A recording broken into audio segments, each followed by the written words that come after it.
Vocês nem diriam isso, porque eu me visto de uma maneira tão própria que era difícil imaginar, né? Mas eu estou tentando mostrar o absurdo da coisa.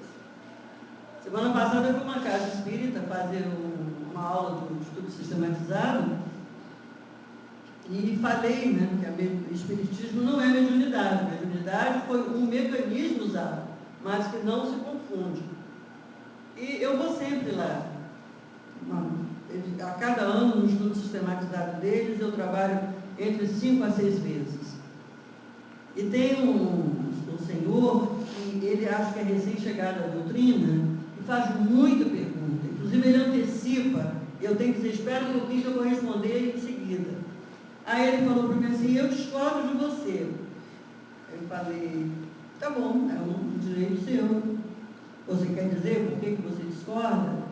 Ele falou, não, eu discordo de você porque eu só estou aqui por causa da mediunidade. Então conte para nós por que você está aqui.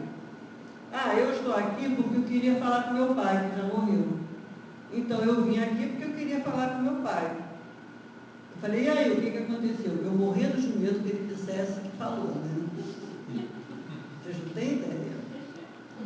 Aí ele falou assim, não, aí eu cheguei aqui falando isso, e aí a Nazaré, que é responsável pelo estudo sistematizado, falou para mim que não era bem assim, que a coisa não era desse jeito. Graças a Deus. Aí eu disse, isso não quer dizer que você esteja aqui por causa da mediunidade. Onde está a mediunidade nisso? Você compreendeu que o que se passa aqui vai além da mediunidade. E você ficou. Mas a maioria dos que vem à casa espírita querendo fenômeno mediúnico e descobre que não vai ter circo, não fica. Não fica. Então a mediunidade não presta nenhum serviço à doutrina espírita em virtude de todo esse processo de mistificação, de equívocos, de que ela é revestida. Mas o contrário pode se dar? O espírito resolveu vir falar com Pode. Inclusive eu falei para ele que aí ele entendeu assim, até hoje eu não falei com meu pai. Falei, quem foi que disse que ele não falou com você? Aí ele percebeu e disse, né? Quem sabe? Ainda sugeri, que tal parar de chamar o pai? Ele falou, é mesmo, né? É só um irmão. Quer dizer, são essas coisinhas que a gente tem que ir retificando, para a gente perceber que está raciocinando, pensando a vida sob a ótica espírita. Né? Foi meu pai enquanto esteve aqui encarnado. Agora é um espírito livre. Né? Pode ser que nós ainda nos queiramos muito bem, pode ser que nós tenhamos um querer bem, que tenha vindo de outros momentos, que tenhamos sido pai e filha exatamente por conta desse bem-querer. Pode ser que não, que tenhamos vivido juntos na Terra pela primeira vez. Pode ser um monte de coisas, gente. Pode ser que já tenha reencarnado, então eu vou chamar de quem virá.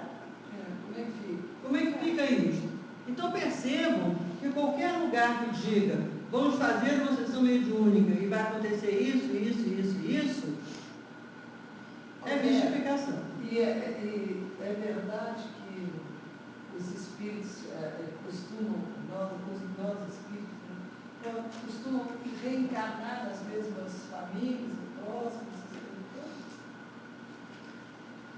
A família é o cenário mais importante da vida encarnada.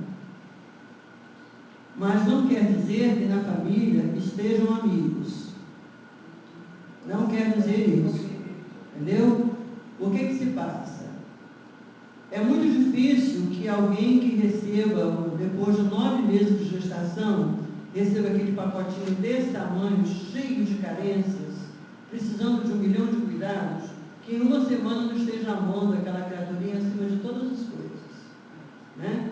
15 anos depois, quando a criaturinha assumir a personalidade integral do espírito, pode ser que eles queiram se matar. Mas eles terão tido 15 anos de convivência para aprenderem a se amar. Certo? Então, quando chega o indivíduo à família, o convite para que a família o ame é muito grande. As condições para que a família o ame é muito grande.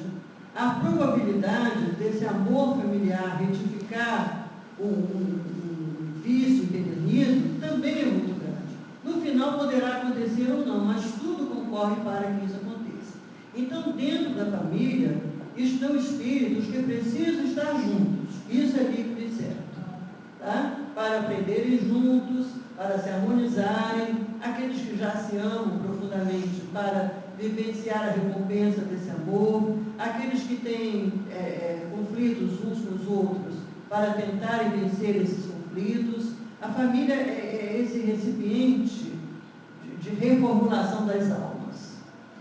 No plano espiritual é que a gente tem uma família espiritual, não no sentido de estarmos segregados dos outros, mas de frequentarmos um grupo de espíritos de nível evolutivo semelhante ao nosso.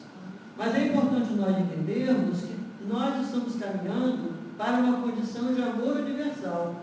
Então haverá um momento em que alcançaremos um determinado nível evolutivo em que nos amaremos uns aos outros, independentemente de qualquer outra cogitação. Essa é a finalidade. Tá?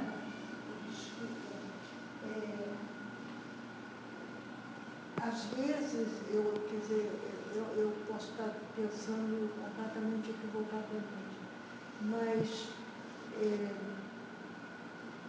alguns desafetos no plano terrestre, quando no plano espiritual você vai ter oportunidade de vivenciar com aquele espírito e até evoluir e aquele desafeto esmorecer. Perfeito. Ou não. Ou não, perfeito. E não esmorecendo, você poderá, Deus generoso, poderá lhe proporcionar uma nova vinda com aquele espírito ou próximo, ou no núcleo familiar, ou numa família que se constitui de marido, de parentes próximos, para aí então se dar essa reconciliação. É Pode, assim? pode. Mas é preciso entender também uma outra possibilidade. João e Maria viveram determinada encarnação, durante a qual surgiu entre eles um conflito que levou a que se odiassem. Tá? Vamos supor assim. A vida segue. Reencarnação após reencarnação. Vamos supor que a vida generosa os esteja mantendo juntos. E aí Maria vai mudando. Olha como eu sou feminista. Né? Esse espírito que eu estou chamando Maria começa a aprender. E à medida que aprende, o ódio vai diminuindo. E o João está ali agarrado naquele ódio. Aí vamos supor que 15 reencarnações depois, está sendo planejada a reencarnação dos dois, e os arquitetos da reencarnação dizem para Maria assim: você não vai mais com o João. Porque Maria não precisa se perdoar diante de João, ela precisa se perdoar diante de si mesma. Entendeu? Então, se eu não preciso mais que você pise meu pé para eu compreender você, porque eu já te compreendo a priori, você não precisa mais estar pisando no meu pé. Agora, João vai continuar vivendo situações, quer encarnado, quer desencarnado, onde ele trabalhe para acabar com esse ódio. Chega com alguém outro que está pisando no pé. Exatamente. Então é preciso entender isso. As vidas se relacionam, mas o caminho evolutivo, cada um tem o seu, é individual. Então, se eu puder caminhar, se eu puder aprender a não mais fazer florescer o ódio, eu não preciso viver nas condições em que esse aprendizado é oferecido. Porque eu já passei dessa fase, eu estou numa outra série. Entendeu isso? Então, por isso que é muito difícil. É complexo. É difícil a gente fazer assim, vivendo assim, a gente desencarna assim, vive assim na espiritualidade, volta desse jeito. É muito complexo, Não dá para a gente criar estereótipos, não. Por isso que é preciso a gente compreender. Se eu compreendo o processo, eu paro de tentar fazer esse tipo de especulação e cresço. Porque eu paro de me preocupar com aspectos da vida que não são importantes. Entendeu? Aquela história de, fulano, é um exemplo que está aí agora. A gente pode até depois, na hora da nossa prece, mentalizar o espírito que desencarnou e mentalizar aqueles que estão aqui, aos quais está sendo atribuída a autoria do crime. A gente imagina assim, a madrasta que matou o menino, numa outra vida foi morta por ele. Não tem gente que diz essas coisas? É muito comum isso. É muito comum isso. Gente, pensem bem se tem lógica no negócio desse.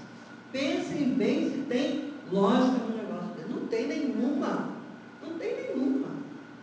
Isso não existe. Ele foi morto por ela porque em algum momento ele matou alguém.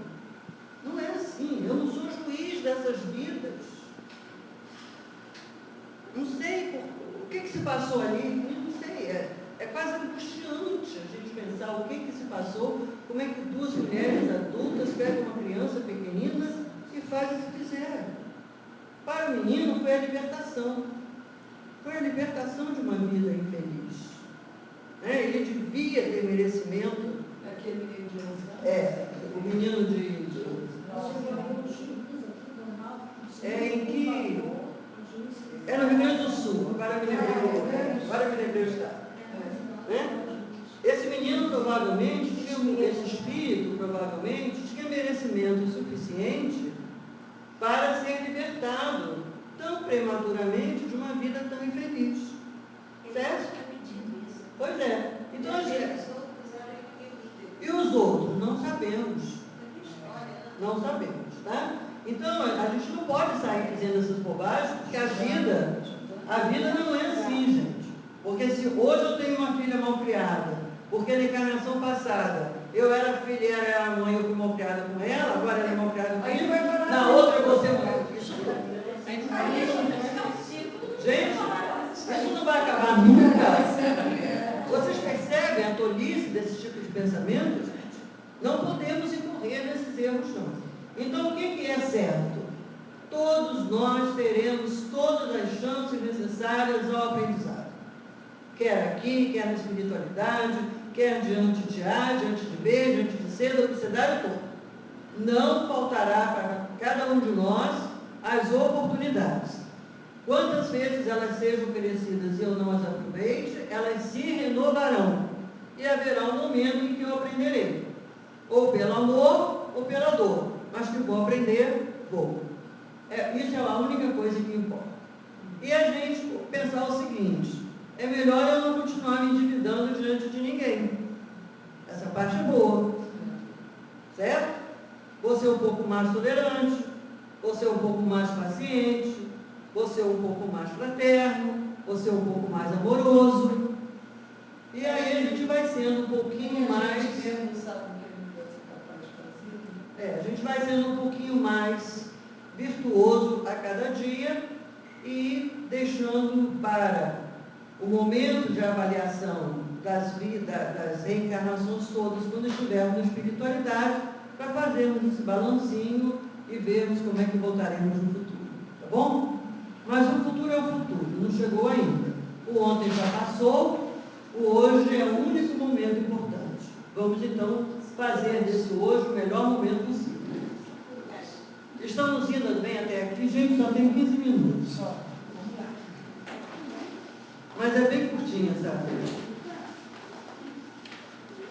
Aí vamos passar para a página 68, no primeiro parágrafo, temos aí a questão da concordância.